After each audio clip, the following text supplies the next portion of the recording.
Greetings, vinyl community, and welcome to VC Friday. For quite a few years, Jethro Tull has been putting out reissues of their albums in these wonderful multi-CD book sets in this format with amazingly information-packed and photo-packed booklets bound inside among the various CDs of remixes and surround versions and live concerts and so on. And there's one coming out pretty soon. I don't think it's even been officially announced yet, but it's coming out for a reissue in the book set format of the very contentious 1984 album Under Wraps. And you can see Under Wraps right here in the upper left corner of your very own computer. That's an album that's very controversial among Jethro Tull fans. A lot consider it to be a real waste of plastic, and others consider it the best thing they did in the 80s. And I have Jethro Tull in the 80s arrayed behind me. So the book set that's coming out for Under Wraps is not going to be devoted solely to that album. It's actually going to be a combination of Under Wraps and the album that preceded it, not by Jethro Tull, but by Ian Anderson. Ian Anderson's first solo album, Walk Into Light. And the two albums do really go together hand in hand. So for the first part of today's video, I will be talking about Ian Anderson's first solo album, Walk Into Light. So to tell the story of Walk Into Light, we have to go back to 1980, when Ian Anderson had the idea of producing a solo album for the first time. Jethro Tull in the late 70s had cultivated a really rustic image, starting with the album Songs from the Wood, where they were really going back into British traditions and writing songs about the countryside and having a lot of folk and early music influence. And by 1980, Ian Anderson wanted to do something different and work more with the emerging synthesizer technology and do something that sounded a bit more modern and was maybe not entirely within the remit of what Jethro Tull had been doing for the past few years. So he brought in his stalwart guitarist from Jethro Tull, Martin Barr. He brought in Jethro Tull's current bass player, Dave Pegg. But to man the synthesizers, he wanted somebody who was more up-to-date in the technological gear field than Tull's keyboardist. So he called on Eddie Jobson. Eddie Jobson had been touring with Jethro Tull as part of the Support Act UK, who supported Jethro Tull on a couple of different tours in 1979. So Ian was well acquainted with Eddie Jobson and his capabilities and brought him in, and through Eddie Jobson got connected with the drummer Mark Craney, the first American that he'd worked with in Jethro Tull. I'm getting ahead of myself, because this was supposed to be a solo album. But when it was delivered to the record company, they convinced Ian to release it as a Jethro Tull album. So the lineup of Ian Anderson, Martin Barr, Dave Pegg, with Eddie Jobson and Mark Craney became the new Jethro Tull. And that meant that a couple of previous Jethro Tull members were unceremoniously dumped, which caused a lot of hard feelings that never, I think, really healed over the years. But the result of these sessions was the album A, which you see, that's Exhibit A, this is Exhibit B, except that Exhibit B is A. So this new configuration of Jethro Tull went out on tour to support the A album, but Eddie Jobson never had any intention of being a permanent Jethro Tull member, so he was billed on the album and the tour as a special guest. That meant that when Jethro Tull were to do their next project, they would need a new keyboard player. They'd also need a new drummer because Mark Craney had health issues, which he kind of concealed from Ian Anderson, that made touring really difficult and actually kind of dangerous for him. So the next Jethro Tull album, which is behind me, featured a new lineup with a new keyboard player who was, again, savvy in the technology of modern 80s synthesizers. The synthesizers in the 80s that were cutting edge that today we say are kind of, oh, that sounds so 80s. On drums, they brought in Jerry Conway, a well-known figure from the folk rock scene. He only lasted for part of the 1982 tour and was replaced by Paul Burgess, so the drumming chair was kind of unstable in 1982. But Peter John Vitesse on keyboards was a very important connection for Ian Anderson because after the 1982 album and tour, and the album was considered kind of a comeback for Jethro Tull because the synthesizer orientation on A put some of the people off a little bit. As I say, they'd gotten used to the rustic English folk countryside minstrels roaming around the dells and the leas feel, and were unnerved by the more calculated modernism of A. And on Broadsword and the Beast, we have this kind of fantasy, Tolkien-esque packaging, which felt a little more comfortable, even though there's plenty of synthesizer on this album. There was really a sort of stealth use of the heavy technology that people found a lot more palatable because it was wrapped up in the trappings of a more fantasy-oriented Jethro Tull. So by 1983, Ian Anderson was ready to do his solo album because he'd kind of gotten robbed of the chance to put an album out under his own name in 1980. And in 1983, he did the album Walk Into Light. And the only other musician on the album is Peter John Vitesse. So this is a collaboration. Even though it's a solo album in name, for the first time, Ian Anderson has to share the writing credits to a large extent. Half the tracks are credited to Ian Anderson, half the tracks are credited to Peter John Vitesse and Ian Anderson. So it's a little bit odd that that's how it works when you call it a solo album, but that's what happened. We've got both of them here, and we've got a sort of statement of intent on the cover. We've moved away again from the fantasy trappings and the English countryside thing, and we've got a very, in those days, this whole sort of color bar thing looked very technological and modern, but maybe that's another thing that just makes you say, boy, isn't that 80s? Well, this album does have a very different feel from Jethro Tull.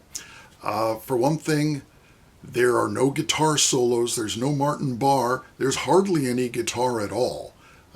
Ian Anderson does play some electric on here, but it's definitely downplayed. There's not even really any flute solos.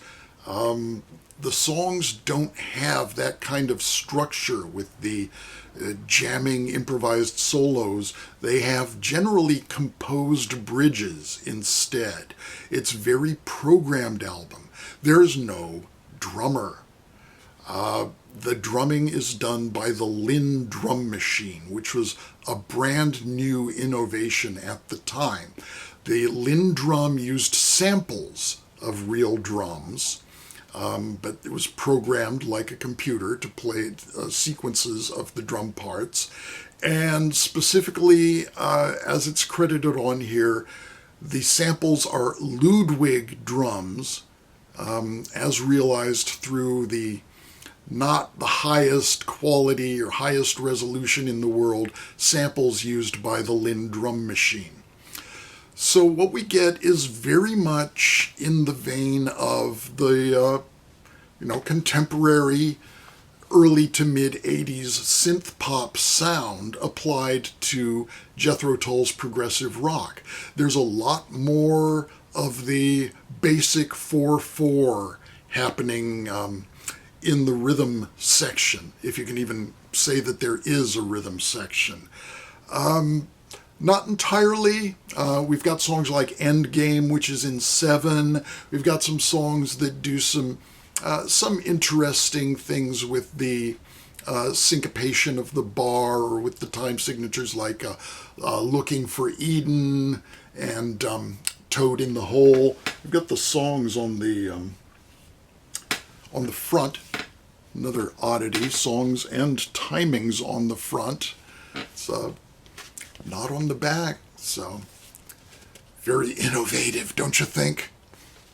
It's a very dark album. The album, to me, has a very foggy, autumnal quality to it, even though it begins with really sparkling synthesizer sounds with the track Fly By Night. Fly By Night has kind of an upbeat and downbeat feel at the same time. It begins with these sparkling arpeggiated keyboard riffs, a violin sample that goes diddle-diddle-diddle, and a rather understated vocal from Ian Anderson, who sings about leaving someone behind, and I feel there's kind of a vampire theme to what's happening in the subject matter of this song. So there's a brightness in the instrumental sounds, but a dark and downbeat and even slightly dour feel to the song. It made maybe kind of an unlikely single, but it was released as the single from the album.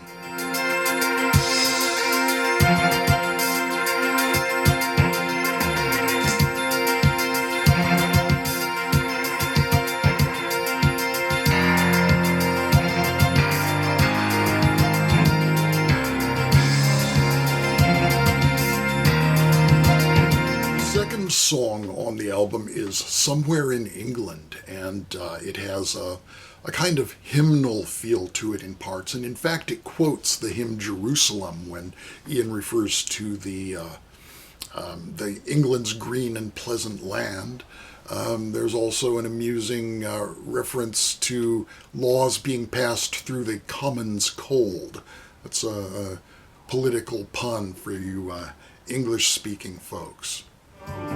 Somewhere down in England, and you got some leaves somewhere in there, and where you place in England, green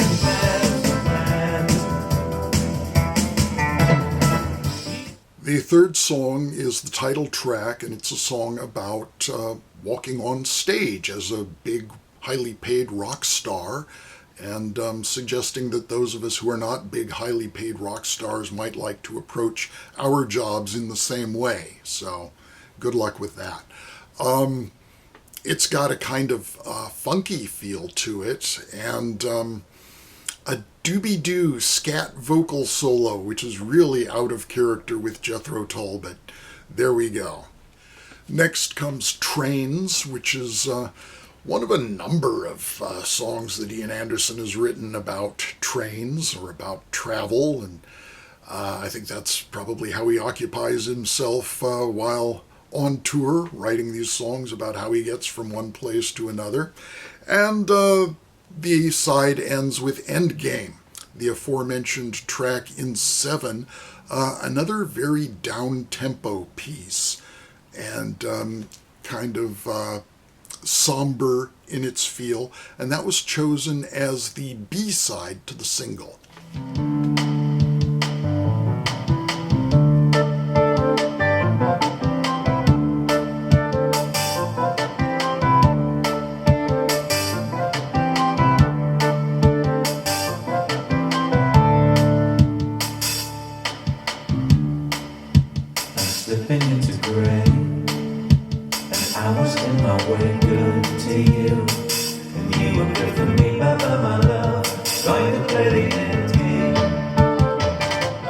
Side 2 begins with black and white television. We've got this kind of black and white theme with the basically black and white cover, black and white inner sleeve, and even the label of the record is a custom black and white chrysalis label. This song features some very feminine sounding falsetto backing vocals from Peter John Vitesse, credited on the album sleeve as blouse vocals, while Ian Anderson is credited with serious vocals.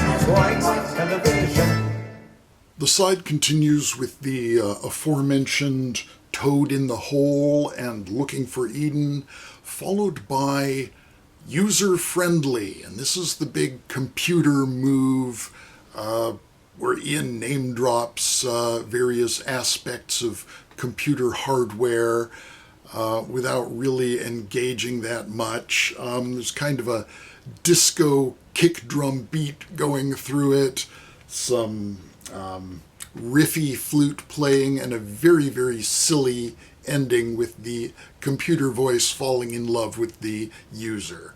Isn't that friendly? And the album concludes with Different Germany. This is a fairly epic piece. It's probably the most proggy thing on the album. At 5 minutes 22, it's the longest track on the album, so nothing's really epic on here, but Different Germany is probably as close as it comes. Again, a kind of very dark feel to it, and it's the one track from this album that kind of survived in the Jethro Tull live set. Several of the songs were performed on the 1984 tour supporting the Under Wraps album, but they kind of gradually dropped out over the course of the tour. Different Germany was used not as a standalone song, but as part of an instrumental medley thing that was the standard closer for quite some years, when Ian Anderson would go backstage and bring out the giant weather balloons that he would throw into the audience. That was always the traditional ending of Jethro Tull concerts. The instrumental version of Different Germany was always part of the music played while that was going on. Different Germany, history repeats someone.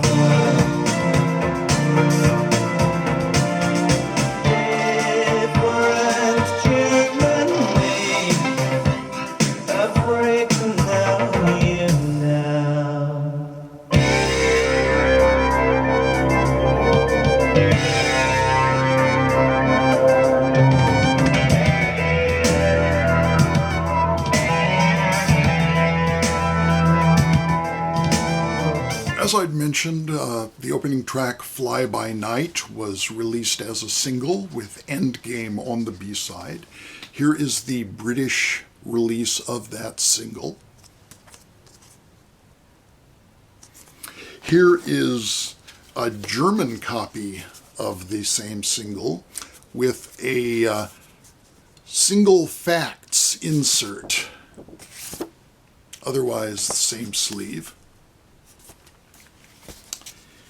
Here is a Spanish edition with the title translated as Vuelo de Noche. And finally, here is the Australian release, which didn't get a picture sleeve.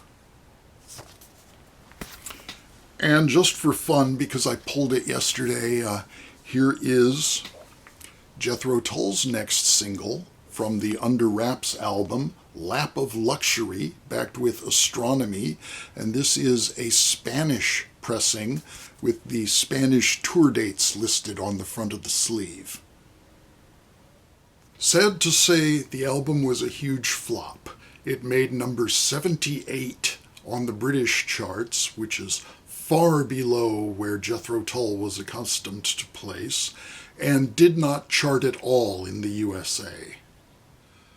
Some would criticize the album in particular for the artificiality of the drumming sound, which is a criticism that carried over very much to the Under Wraps album the following year, which got a lot of pushback for not employing a live drummer at all. But the Linn drum was a new and experimental piece of technology at the time, and a fairly bold move to use it. The idea of using samples of actual drums seemed like a pretty good idea.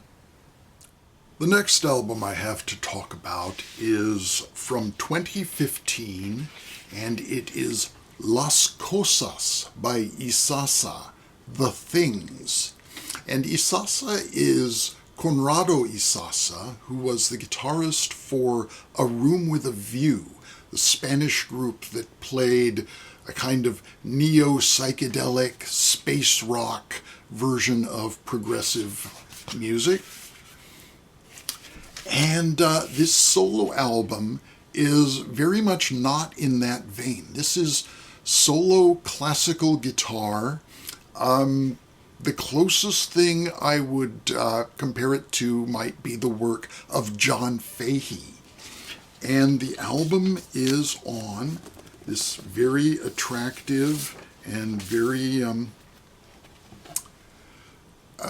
static electricity laden greenish blue, bluish green, deeper I think than Coke bottle clear,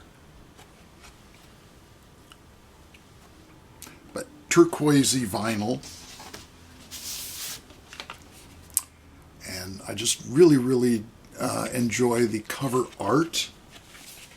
The cover art is by Rodrigo Almanegra, who evidently has a dark soul, which is what Alma Negra means. And the album comes with an insert that includes credits, notes about all the pieces in Spanish, and even includes the tunings used for the guitar on all the different tracks.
Music of the Japanese composer Toru Takemitsu, whose dates are 1930 to 1996.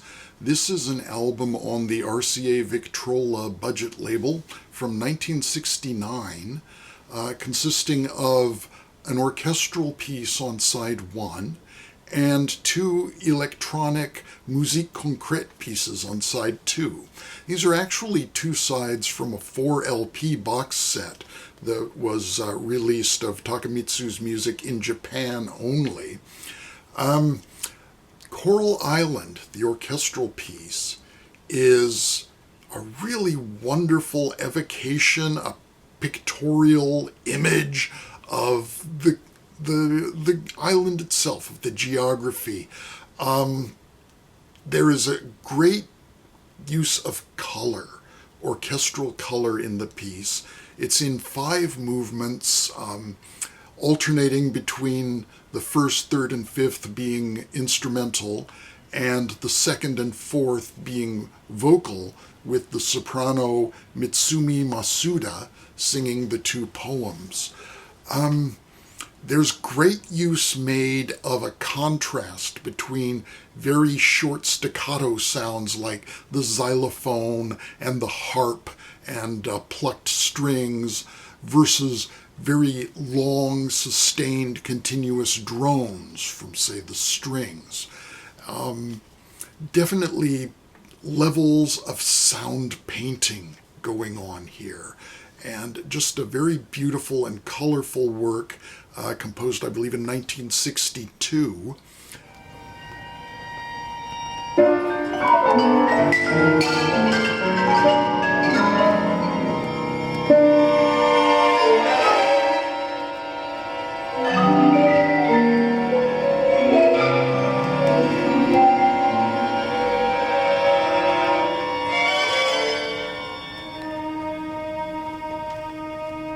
Coral Island is performed here by the Yomiuri Nippon Symphony Orchestra, conducted by Hiroshi Wakasugi. And as mentioned, Mutsumi Masuda is the soprano on the vocal parts. Side 2 consists of two pieces, both created on tape. The first piece, Water Music, is almost 10 minutes long and derived entirely from the sound of water dripping. So there's a great deal of tape manipulation going on to, again, create a very colorful electronic piece out of very limited sound sources.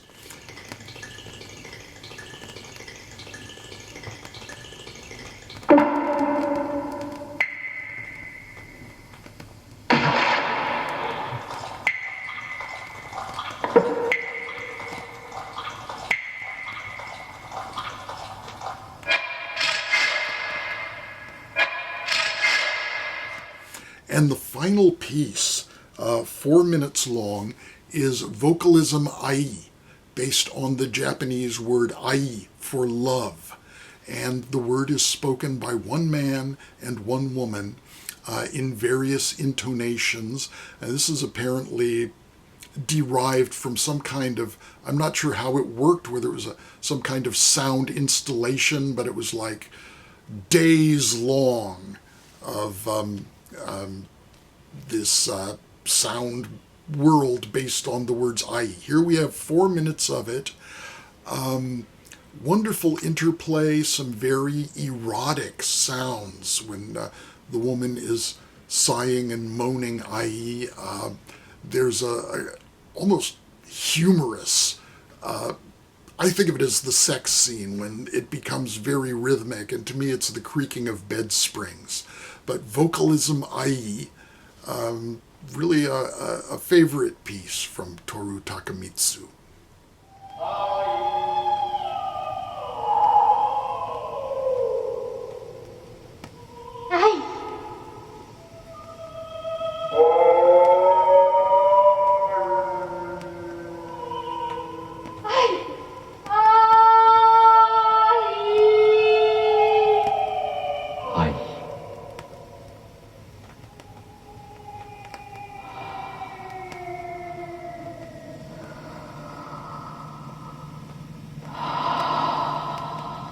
So last month I was playing at an improvisation workshop in Oakland, and on my way there my flute fell out of my pack and hit the concrete. And even though it was in a padded hard case, the A-flat key, which is this one right here, got bent.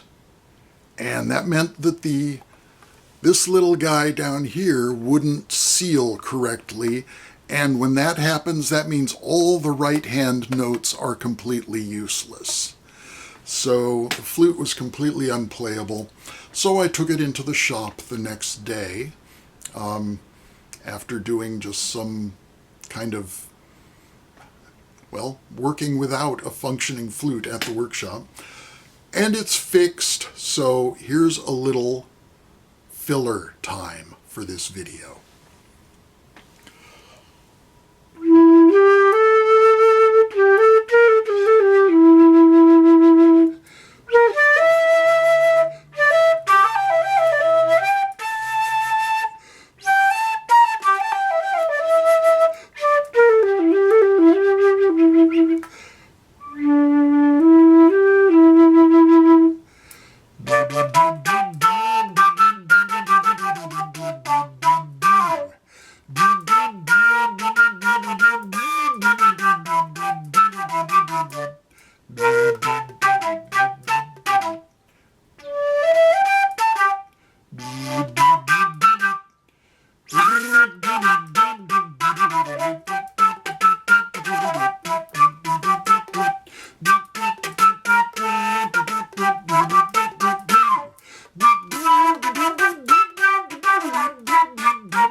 Well, that's VC Friday for this week. And don't feel bad if you're watching it and it's not a Friday. I think I boxed myself into a corner when I chose this as a title for the series because I get big views on Fridays, comparatively speaking, and then nothing for the rest of the week. So you're very welcome to watch VC Friday anytime you like. That's it, so be well. I will talk with you again soon. Bye-bye for now.